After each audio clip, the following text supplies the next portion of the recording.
The following video is produced by University of Vermont Extension. For more information, visit uvm.edu/extension.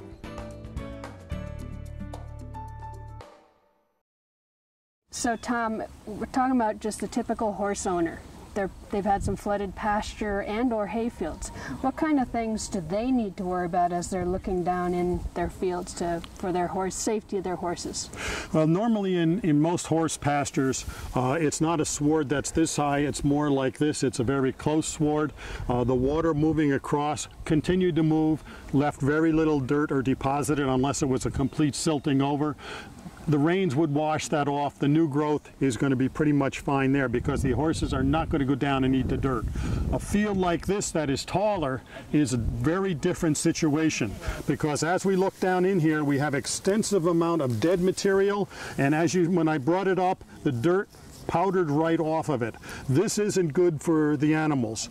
Now, if they have their druthers, they would only eat the tops, but some animals would stick their heads down enough into this to get most of this into their diet, which would not be good.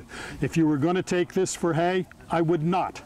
My recommendation would be to mow this off with like a bush hog or something so it's flat on the ground, put some nitrogen on it to stimulate new growth, and then either graze the new growth or late hay the new growth. But do not take this as feed because this mixed together would not make good hay, would not make good grazing situation.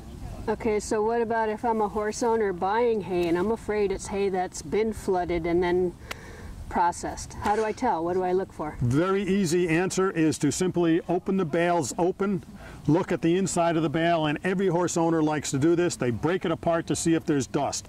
If it's been silted, you're going to see a cloud of dust coming off of it. There's no way the farmer can hide that. You're also going to find a lot of dead vegetation, and that's what this is dead vegetation with mud on it. And that would be mixed into the hay, so they'd be able to tell pretty quickly if it was flooded. And then, of course, if you find car parts and bottles and everything else in it, that means it was flooded too. Okay, anything else you want to add for horse owners?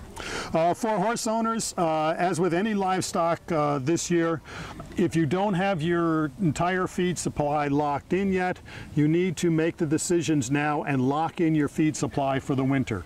Forage is going to be very tight right across the country.